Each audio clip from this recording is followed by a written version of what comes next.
Hello, everyone, delegates to this wonderful conference, and all those who are listening around the world. My name is Richard Sachs. I'm entitling my talk, The Original Science, Fallen Science, and Direct Perception. It's my presentation to the End Genomicide Now conference, Mysore, India, 12/19/16 to 12/23/16. Normally, I don't like to talk from prepared written speeches, but in this case, it's really important I don't leave anything out. When I do my radio programs and other kinds of talks, it's almost always spontaneous, and I just say what comes at the moment. But in this case, we're going to make an exception.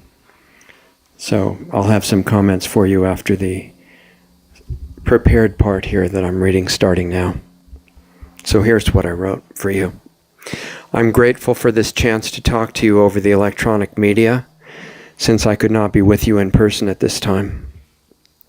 But on a deeper level, distance is not real, so I'm with you in spirit, and I feel that I'm in the room with you now. You are all visionaries, and the world needs you. The survival of humanity and of the whole biosphere is in serious question right now.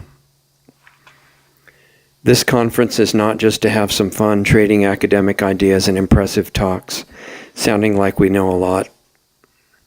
It is to support and encourage each other to help save life on this planet from extinction, to reverse and heal the genomicide that is close to putting an end to any chance our future generations may have to live their lives on Earth. All our children and their children to follow are looking to you personally for their chance to live. You are the heroes in this action-adventure romantic comedy drama that we are living. Make the ending of this movie the best it can possibly be, way beyond everyone's expectations. This can still turn out well beyond imagination. It is entirely in your hands, and I mean you individually, personally. Excuse me. That's what this conference is actually about.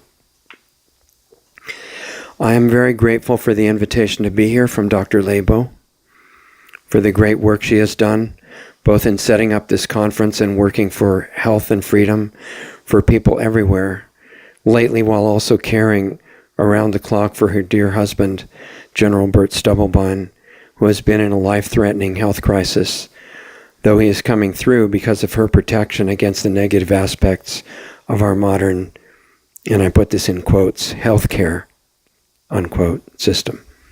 I would like to request your prayers and love to go to Dr. Lebo's husband, General Bert Stubblebine, president of the Natural Solutions Foundation, for a speedy recovery. He is an incredible hero in the fight for health freedom worldwide. I've been to India 2 times and have great appreciation for India's incredible spiritual history and the great teachers who incarnated there. And what they taught is really the subject of this paper. It is globally relevant, because having direct perception and using it, which is what would redeem science, is inextricably bound to knowing yourself and what is inside you. So listen, when you think of Kabir, Nanak, Rumi, Krishna, Yogananda, Nanda Mahima, so many others in a long list of great spiritual teachers back throughout history, do you immediately want to ask the burning question, what were their degrees, from which universities, and what peer-reviewed journals did they publish articles in? How did they verify what their teachings were? Conventional credentials were not the source of their universal impact or their message, getting their message out to those who needed it, and raising the planetary energy so that we would have the basic foundations available to reconnect to the wisdom inside each one of us. They were not scientifically ignorant of the realities that our disciplines claim to seek. Quite the opposite. In spite of their lack of arrogance, so striking in the case of any real teacher, they showed us pathways to achieve direct knowledge. And there is deep connection between real spiritual knowledge and all other types of knowledge of the world. If we can understand and live that connection on the deepest level, our power to heal our own lives and to heal the world, to apply what we know with the best results, will become unlimited. But what does this mean? What is spiritual knowledge? Is it limited? Does it need science to fill in the gaps of what it can know? Religions are organized teachings that have systems built around them to keep them going, to get more members, to perpetuate the beliefs they teach. But spiritual knowledge is different. It can only be experienced directly, not by memorization of beliefs or carrying out prescribed actions with the attention scattered and running elsewhere. It is found in the vast internal world that exists inside every one of us. It has no labels, and it is not encompassed by words. The greatest spiritual teachers reminded us that the incredible beauty, knowledge, and healing power they found and became, the source they came from, is also within us. Their work has been, and still is, to reconnect us to that inside so we can live it from that point on, here and hereafter. They gave us ways, specific ways, to experience that all knowledge comes from inside. We are all on the way at some point of the journey toward learning that, living it, and becoming it. So if all knowledge comes from inside, and accessing it requires interconnection to the foundational essence of this three-dimensional projected hologram we call the real world, what is the function of what is called science? We need to know that. We're talking about reclaiming it, right? The modern history of science is one of total commitment to the truth of theories that keep getting proven to be wrong.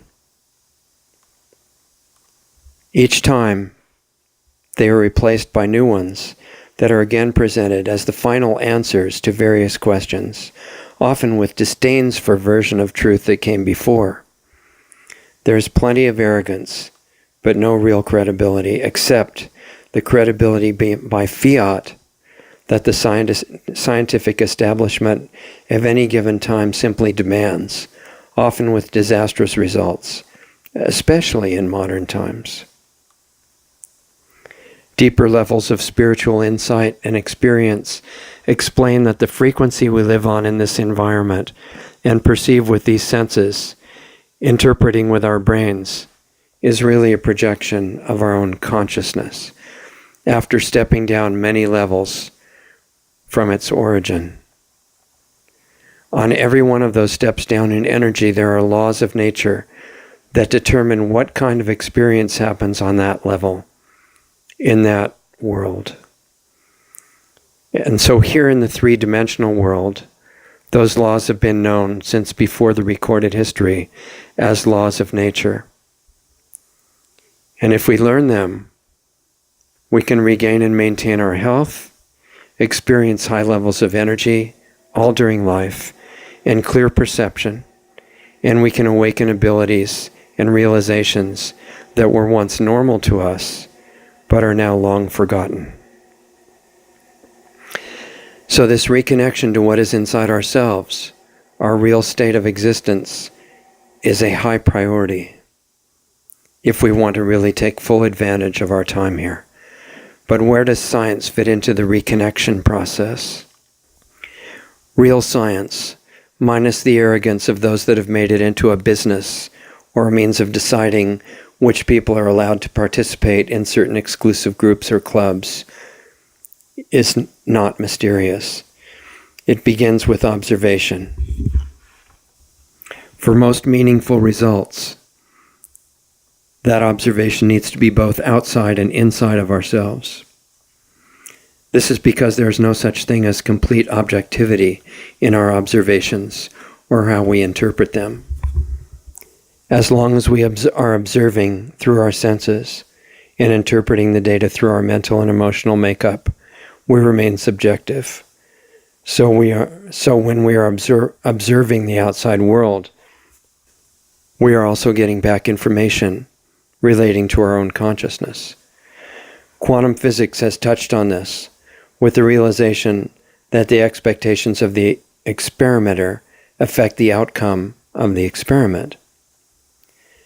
This is not just an obstacle, it is an opportunity. Because we can deepen our perception and understanding of the outside world by cleaning the lens we are seeing it through, which is our own consciousness. We can begin to do this by bringing our physical body and our health back into harmony by the use of natural law, and as we do the same with our emotional, mental, and spiritual aspects, our perception automatically clears and deepens at the same time, increasing our ability to use a faculty that I will call direct perception. We'll talk about it more later. It's not an antagonist to science, but its counterpart, a check and an ally. So real science is an attempt to come to the same realization of truth that practitioners of any other spiritual discipline are looking for. It usually begins with some kind of observation of external events and phenomena. We look for patterns in what we observe. Then we consider what might explain those patterns. The possible explanations become hypotheses. We design experiments to test these hypotheses and whether they can accurately predict outcomes in various situations so that we can understand more of what we are observing. If the outcomes show the predictions were right and the hypotheses hold up, then we may have a theory. We can find ways to test it further in experiments that are more real-life situations than rather than just single variable studies. What do we end up with if our observations and our experimental designs were done well? We get some degree of approach to what the great spiritual teachers of all times have called the laws of nature. We can get to them either way, by direct perception of the patterns in what we observe in the world, or by deep perception of the inner sources of these reflected phenomena in our own consciousness. They have to eventually lead to the same place, because whatever is true does not depend on our beliefs or on the manner in which we search for it. And in a true hologram, any piece contains all the elements of the whole. If we search for these truths by reconnecting to direct knowledge inside ourselves, that is called the spiritual route. We find that all laws of nature are based on harmony and love. We find that all people, in fact all beings, and everything that is, come from the same source, which means we are all intimately connected to each other and all life everywhere. So how we treat others is what comes back to us multiplied, which is a timeless law of nature, sometimes called karma, reaping what you sow, cause and effect, or many other names, but its operation controls what happens on earth and in life. Once we understand this law, we can no longer be dishonest, we cannot harm others, and in the end, we cannot even send out any thoughts toward others other than wishing them well, even those who are playing the roles of our enemies. We may have to defend ourselves or others against what they do, but we do not take pleasure in the thought of harm for anyone. Instead we wish for them to awaken, for them to change course, break free of their own negative programming, to cease being enemies. And this can happen. So all of this on the spiritual side, what does it have to do with science? To answer that, we have to look at how science is being used in the world today. There are great scientists whose work is to serve humanity, and they are as inspirational as the great ones of ancient times, But at the same time, there are other scientists that make their living by deception and justifying the actions of government agencies and corporations that in reality threaten to end life on our planet. Humanity, and in fact the entire biosphere, is now hanging by a thread on the edge of annihilation, and most of the public is not even aware of the peril that all of us are in. Corrupt scientists have become a big part of the problem.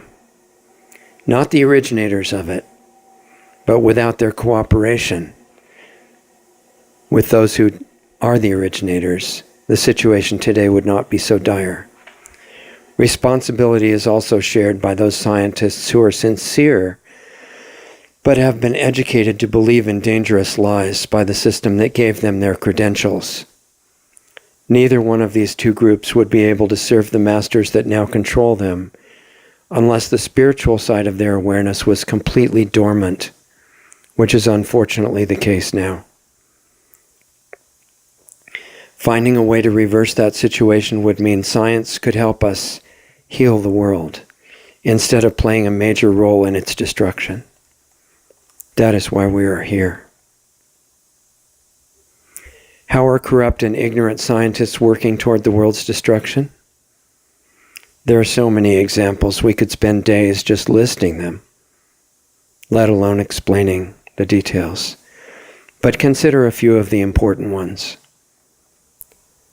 Scientists within the USDA and the global corporations are certifying that GMOs, genetically modified organisms, are safe for people, animals, and the environment, and that they will help us end world hunger.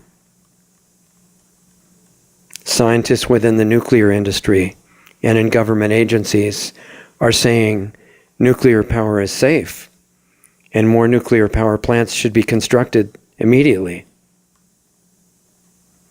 Agricultural scientists all over the world are promoting chemical fertilizers and pesticides as good for feeding the world.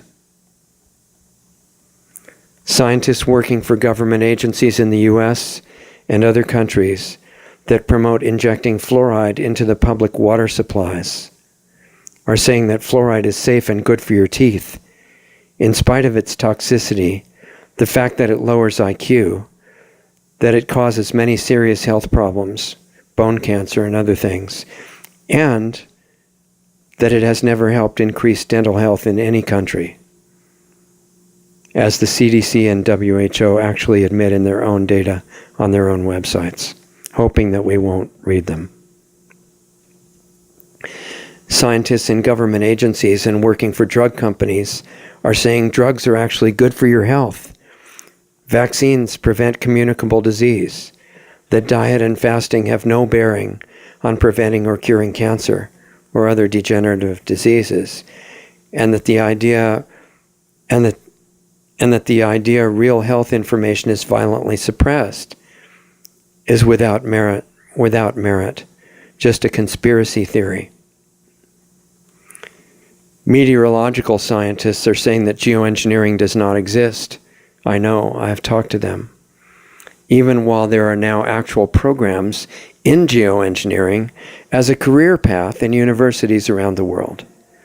As geoengineering rapidly poisons the air, water, and soil of the planet, scientists appear regularly on television to point out that it is not occurring, but might be tried someday in the future to save the world from global warming. But it is definitely not going on now. And this in spite of the fact that geoengineering is right now disrupting global climate on a massive scale with potentially catastrophic consequences. Other scientists are working in university research programs to create the GMO trees to replace the forests they expect to be destroyed by a geoengineering, poisoning the soil with aluminum and other toxins, and which is now underway. Scientists working to develop new technology using Wi-Fi and devices that emit microwave radiation say there's no danger to humans from such emanations, and put out scientific reports encouraging proliferation of cell towers and universal access to sources of microwaves that will dramatically increase incidence of cancer, infertility, and many potentially fatal human diseases. Don't worry, I'm almost done with this part of the list and we'll stop. Just two more. Scientists working in the food industry tell us that highly processed and refined foods are actually nutritious, promote health, and should be used by everyone. And they also save money. Finally, health scientists tell us that sunlight is very dangerous and should be avoided. We should use chemical sunscreens that themselves contain carcinogens as ingredients for protection from the sun, which is an obvious mistake of God or nature. Now, what is the common thread in all these authoritative bits of advice? Well, for a start, they're all incorrect, but you already know that. They either come from scientists, and I put that in quotes, that are incredibly ignorant, or who for some reason want to harm or kill the public. My experience personally is that most scientists, like the rest of us, are basically good people who want to serve humanity, not to kill us. They are just brainwashed by higher education into paradigms of thought that allow them to believe nonsense. This is totally different for those at the top of the power structure who actually intend to do harm. But most of the rest of us do not possess murderous intent. The other alternative seems very unlikely.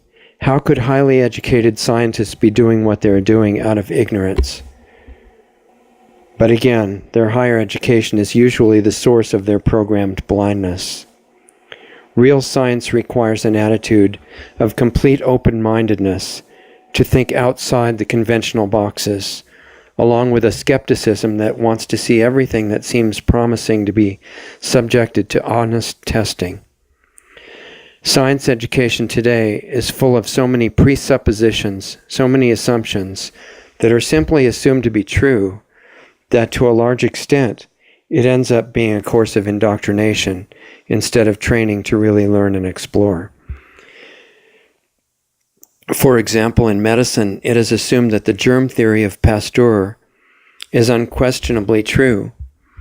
And though both of these men, Pasteur and or Béchamp, even though both of these men said it was a mistake before they died, in the end, they said the germ is nothing, the terrain is everything. And understanding what that means is really a whole other lecture, but its implications are vast. They are not saying that microorganisms do not exist, or that they have no harmful effects. Rather, that they are generally not the primary cause of what they are usually blamed for. Vaccine theory is another assumed truth, sometimes called the greatest discovery of medicine in the last 200 years. Well, maybe from a profit point of view, that might be accurate.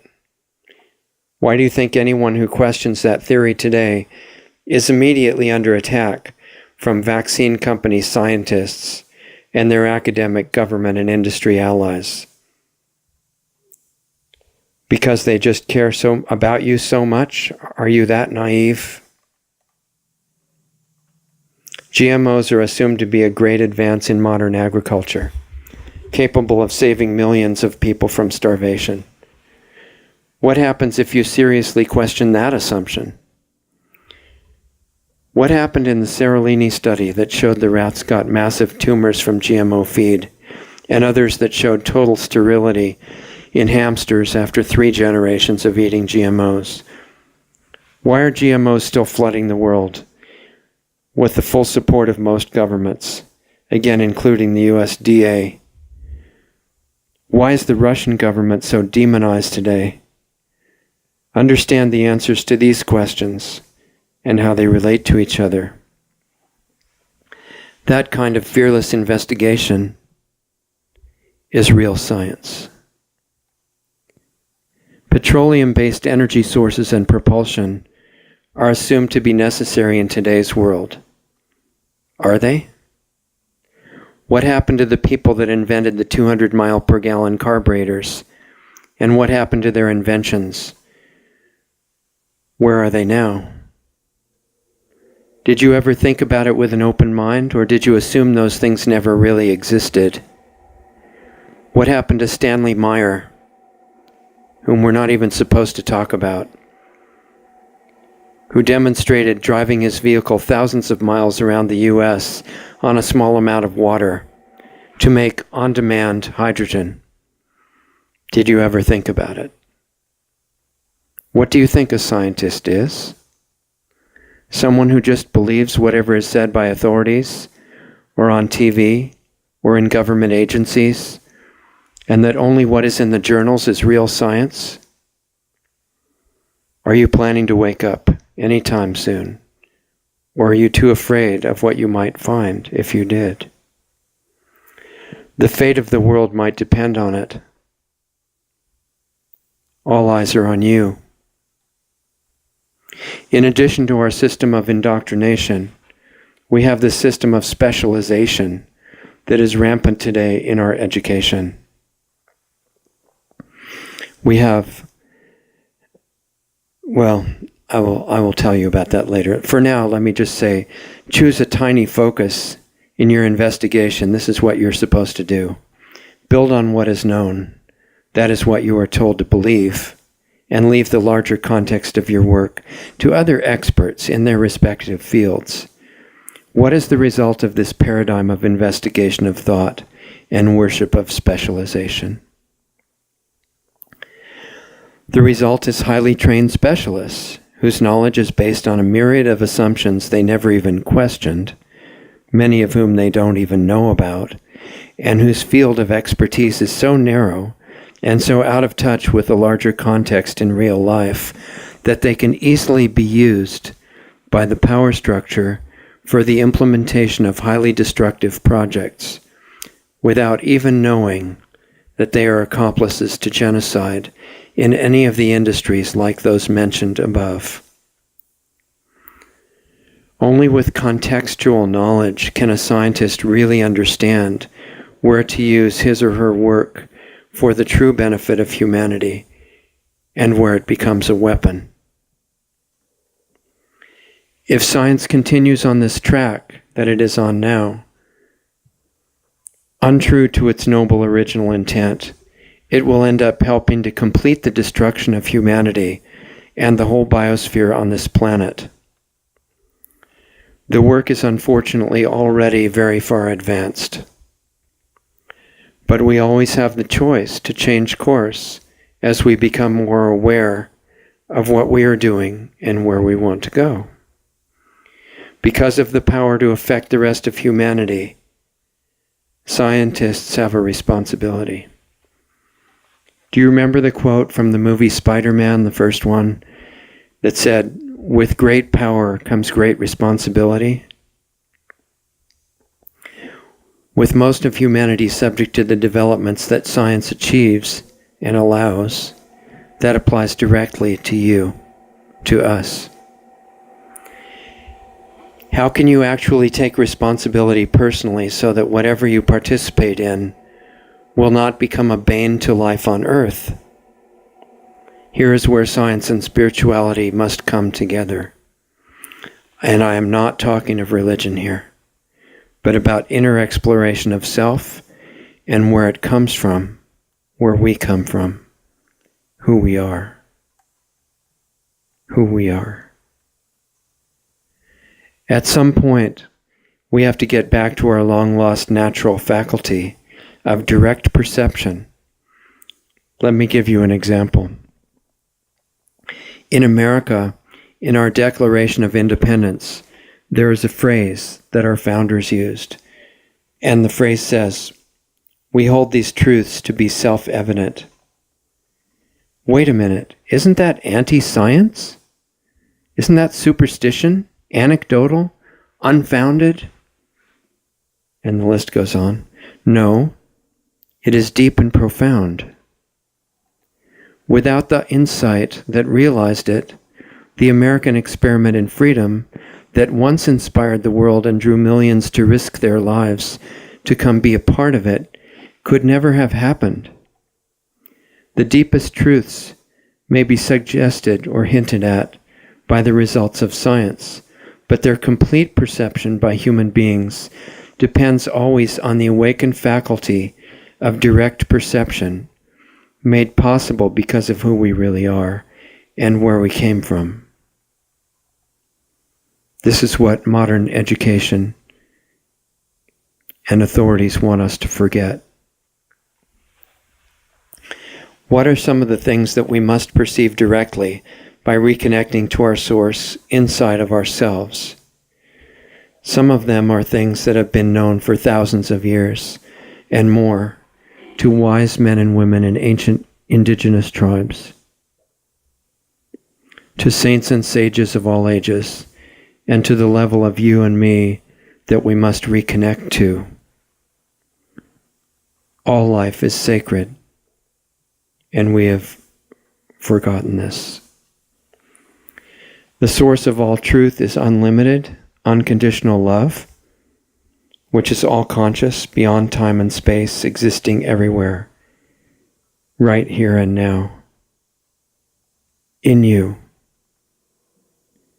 We are here to learn our deeper lessons, and in the process to serve and respect each other as ourselves, or as our source in disguise. Why? Because that is the hidden being in the guise of every form of life. Why have so many people been killed for saying this? Because it is true. So if we are so intimately connected to each other, by virtue of all being originated from the same conscious source, and if we really want to help ourselves and grow, what do we have to do? Well, of course, we have to pour out everything we have to love and serve each other. It doesn't mean making believe, pretending that you are enamored of everyone. Not in the least. That would not be true. And dishonesty does not lead to personal growth. Instead, it means giving all you have to give, not ever because somebody deserves it, but because you don't need a reason. Mete out justice to others, and you will receive it back multiplied, with the same severity and more.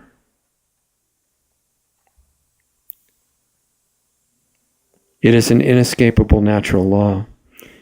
But give out unconditional love instead of justice, even to those that have not earned it, but need it badly, and it will pour back on you in that instant and thereafter. This understanding and course of action is not irrelevant to science.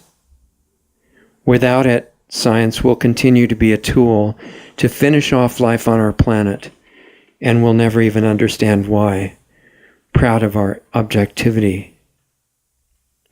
But with it, science can help us step up to a whole new level of existence that is almost beyond imagination in this dark age. Learn the laws of nature that were taught by those who knew, even long before our recorded history began. The application and use of those laws worked then to restore health of individual human beings and harmony between people. And those laws work just as well right now. They are tied to nature itself. You must learn them from those who know. You will not find them in today's journals. That should be obvious if you look at the state of the world today. But if you do learn them, the laws, you will know what actions are in harmony with the current of life and which ones are not. I should mention here too, by laws, I mean design principles of nature, not arbitrary fiats that are being imposed by some capricious authority that likes justice. I mean the design principles of nature that were put into action when this all began, long, long ago. So if you do learn them, you will know what actions of yours and others are in harmony with the current of life and which ones are not. You will not waste 1 minute helping to fine-tune a deadly technology like nuclear power or GMOs or vaccines. You will see directly that these are not in harmony with life. Your creativity will unlock secrets of clean, free energy from the zero-point reservoir that have been repeatedly discovered by people of many ages over and over again, and are of course available now, but they are violently suppressed and hidden by our governments, controlled by global corporate oversight that is 100% ruthless, and unfortunately supported by the vast majority of so-called scientists. But if humanity reclaims its direct knowledge, this intimidation cannot stand. I'll explain why. The essence of that, and I'm just putting in this side note here because it's important, is that if you are true to yourself on the deeper levels, abilities that you didn't even remember you had will be given to you again. You will see directly where real immunity comes from as the body comes into harmony with the laws of nature and health or design principles. And you will not fall for the fraudulent theory of vaccination that has crippled and killed countless victims worldwide, especially children, but has never prevented even one disease. If you don't understand the scientific flaws in the vaccination theory and why it has not been able to prevent any diseases, talk to Rima Lebo, MD, the founder of the organizer of this conference. And there are others that know, but many who have tried to tell the world have been killed. Read Suzanne Humphrey's book, Dissolving Illusions. Read Tim O'Shea's book, Vaccination is Not Immunization. And there are others. These people are brave. Look at the world of Russell Blaylock, neurosurgeon. Many great doctors have died this way by exposing these facts. In the U.S., over 60 of them in recent years for daring to tell even a small piece of the truth. If humanity is to survive, we must overcome this intimidation and suppression of truth by huge corporations and governments, which have become one and the same. With direct perception, you will know that chemical fertilizers are the primary element leading to the apparent need for pesticides and the unconscionable poisoning of our planet going on this minute, to the point where these poisons are in mother's milk worldwide. And even DDT is simply manufactured under another name, with insignificant changes in formula to get government approval.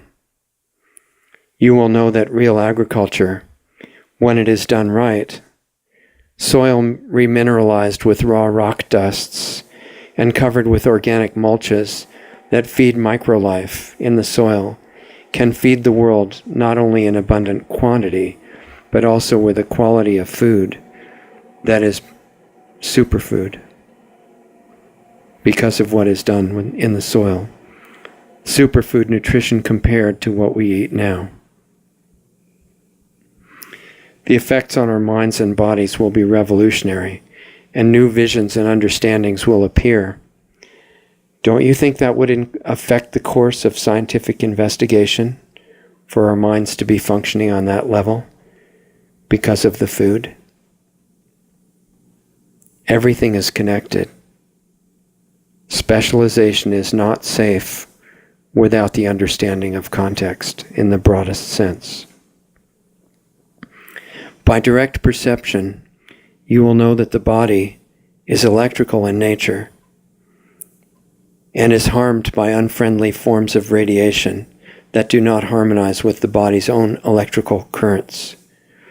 Microwave emitting technologies of all kinds will be quickly replaced with far more advanced and health-enhancing innovations.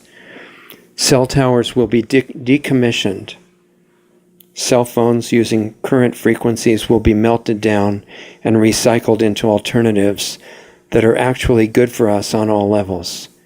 Some of you will invent them. Along the way, it is your brilliant minds that will help create an enhanced internet that is immune from governments and global corporate surveillance, and private communications that are truly private will return.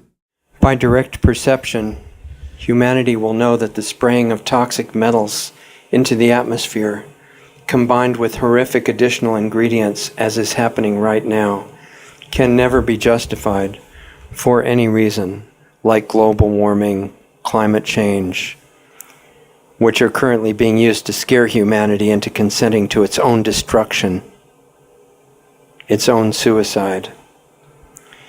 You will understand the ice age cycles, the natural rhythms of real climate change, and you will know that there are options open to us, like soil remineralization using raw rock powders that can beneficially affect the balance of atmospheric gases by removing the bottleneck to plant absorption of CO2 to help stabilize and optimize weather.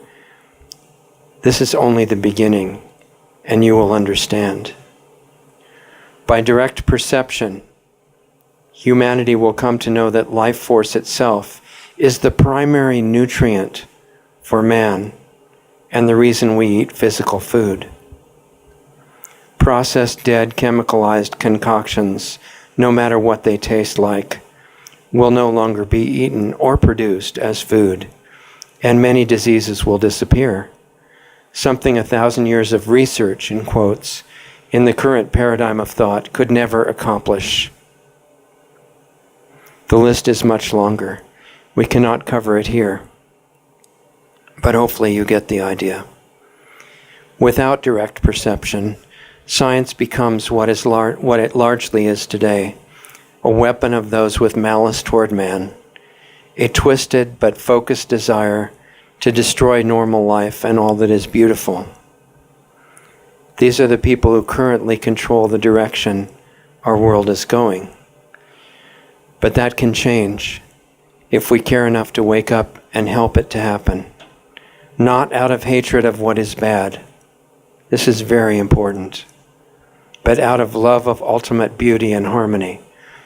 The latter is where the power lies to reclaim life.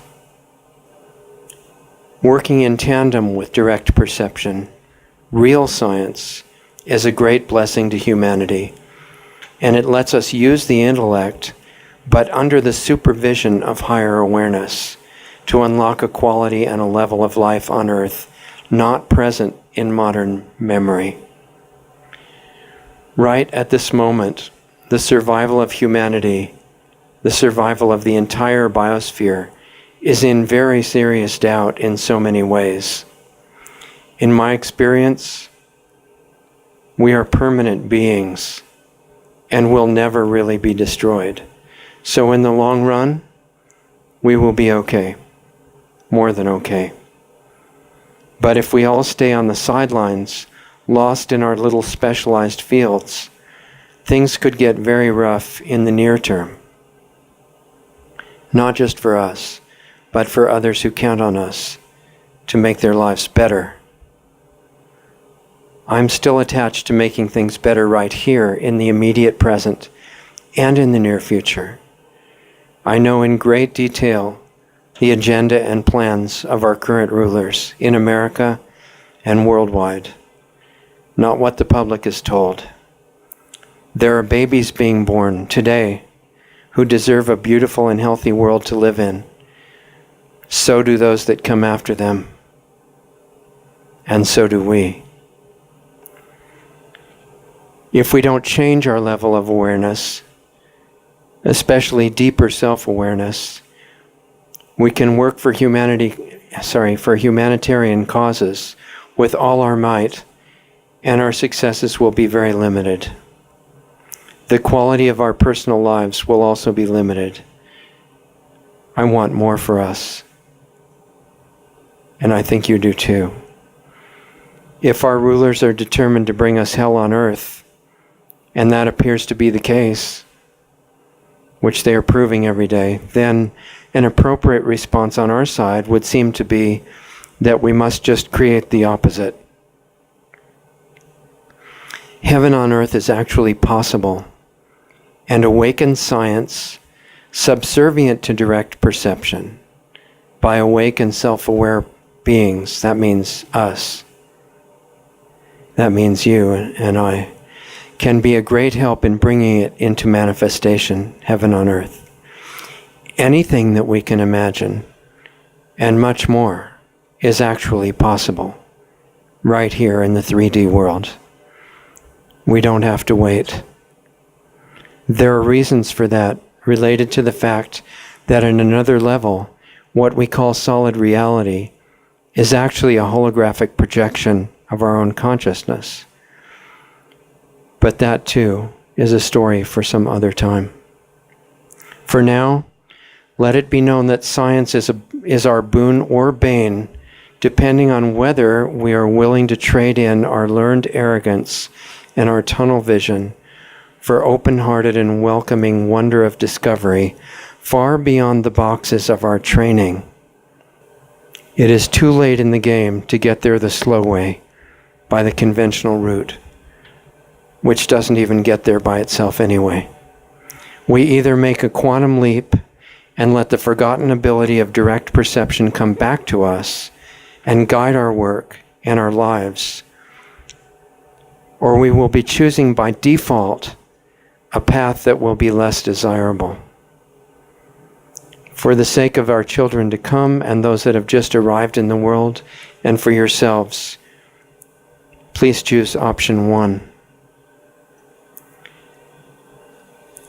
I want to thank you for your great kindness and care for humanity in being part of this conference. Thank you to Dr. Rima E. Lebo, Natural Solutions Foundation, for organizing it and allowing me to play a small part, and I wish each one of you the complete achievement and attainment of everything that you love and desire. It's my honor to have met you. Okay, so what you just heard is my prepared remarks, and now I just have a few thoughts to add. If I were there with you physically, we could sit around and talk or go out for a walk, something like that, but since I'm a few thousand miles away, we'll just have to imagine it for now, and maybe I'll get to visit with you in person before too long.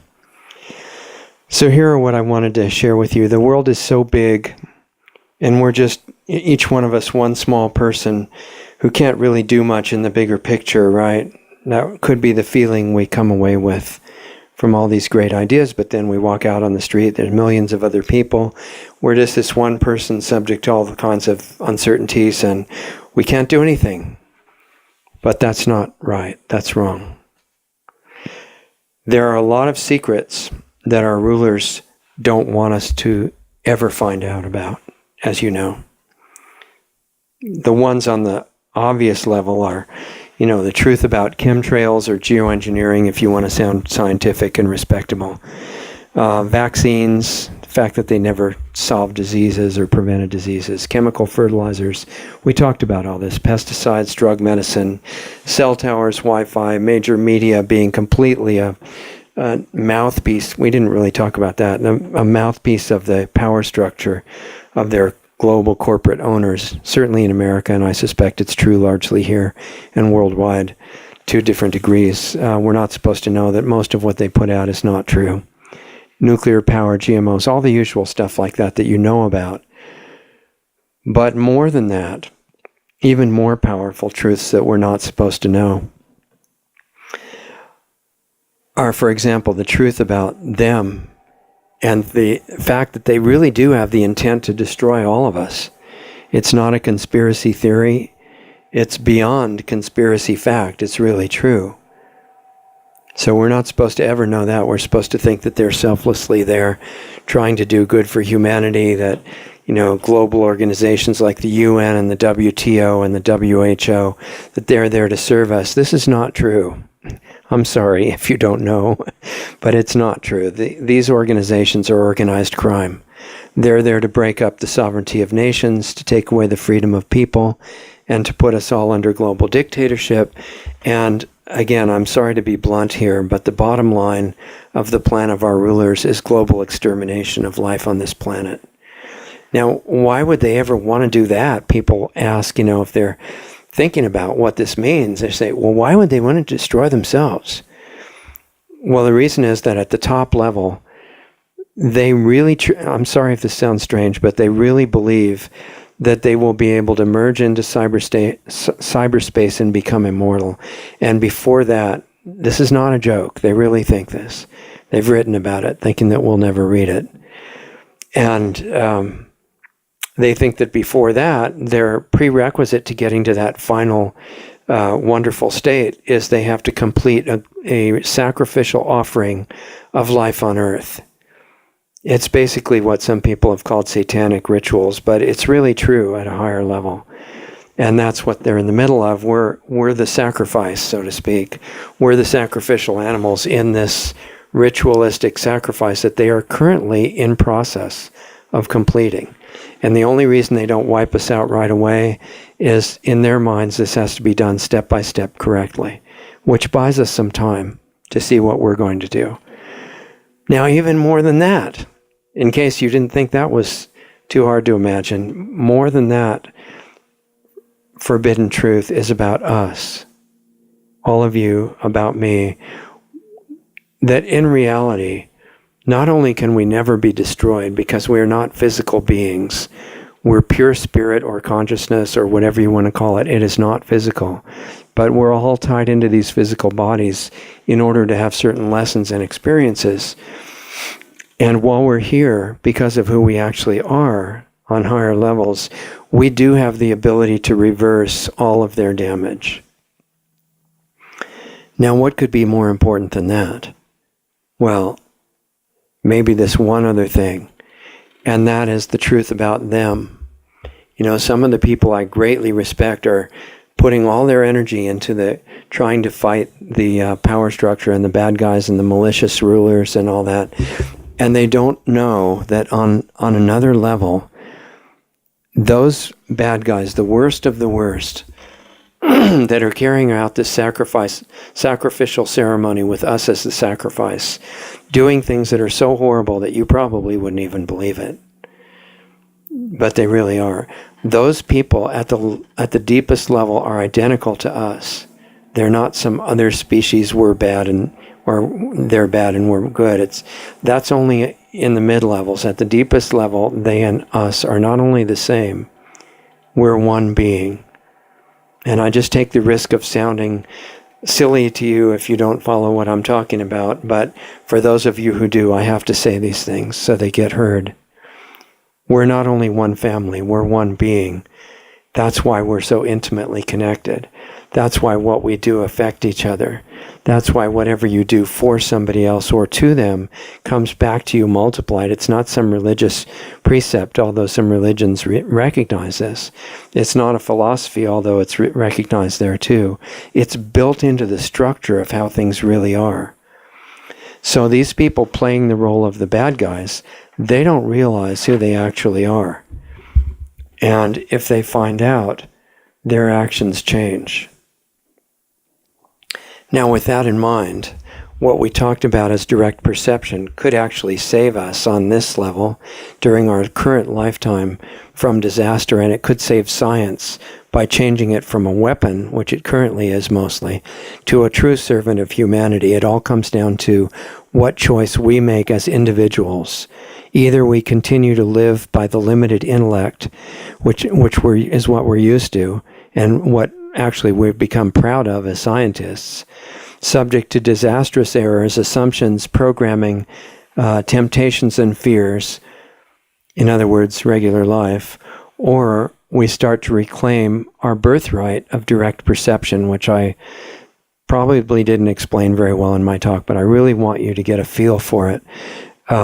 You know that there were experiments with GMO corn and organic corn, and they took a lab rat and they put it in with these 2 ears of corn, and the rat choosing between organic and GMO corn, ate the organic corn, and that rat probably, although I didn't confirm this, probably didn't even have a PhD, any Nobel Prizes, or extensive study of the details of GMOs and the technology involved, but it immediately ate the organic corn. Now that's direct perception, and man looks down and this is something low level. Oh, these poor animals, all they have is instinct, and we're the brilliant scientists. We have logic that allows us to figure out all the deeper truths. No, that's not very accurate. That misconception is about to destroy the whole planet. So our latent direct perception is not only what the rat has, but way more. That perception of self and others that we are not using is huge and powerful. It could motivate us to wake up our forgotten abilities, which we could get back, and connect us to higher levels and to friends that we don't even remember we have. The potential here is beyond anything that I could adequately describe. But by doing this, our lives will change. Our work will change even to better serve humanity. We'll know right away how to redesign it, redirect it. And even without saying a word, we will inspire others everywhere. Because on the level of reality, distance is not really there. We affect everybody all the time. Everything we do. If we become focused, then this idea of us being some poor little limited, fallible, small being, only one person among billions, that would become a joke. And we would know that if our intent and our emotions and our thoughts become conscious and focused in a good way, we affect simultaneously everybody everywhere. We have great power to heal the world because of the level of things that we don't know about yet. And we can get that back. It's our birthright. So if you just intend, through your own internal intention, to let that happen, to let that incredible energy and consciousness and love come through you, and drop the arrogance, drop the silly attachment we have to how brilliant we are and all the degrees we've gotten, all the prizes we've won and the groups we belong to. That's all nonsense. Okay, it's very nice that we got that, but that's not the next step. The next step, we have to drop that internally. You don't have to send back your degrees. That's okay, you can keep them.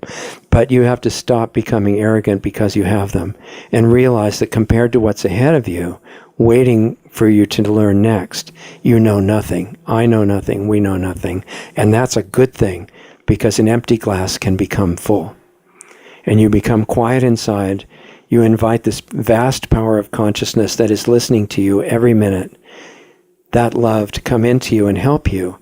And do not doubt, do not ever doubt that you can do this.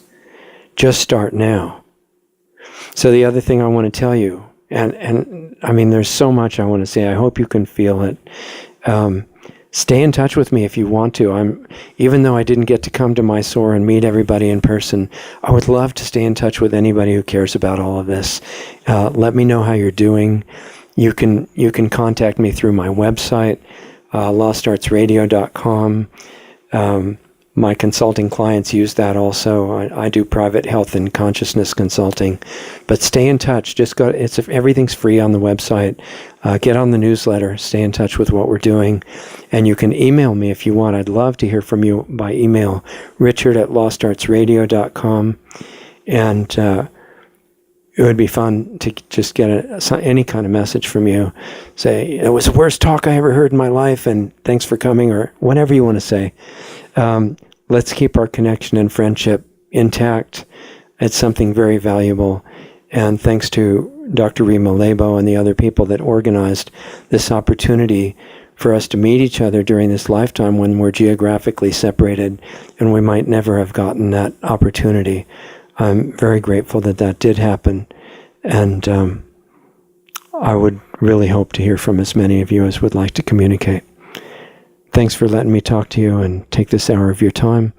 And I wish you the best and the achievement of absolutely everything that you want and love in your own life and for all those around you. Talk to you soon.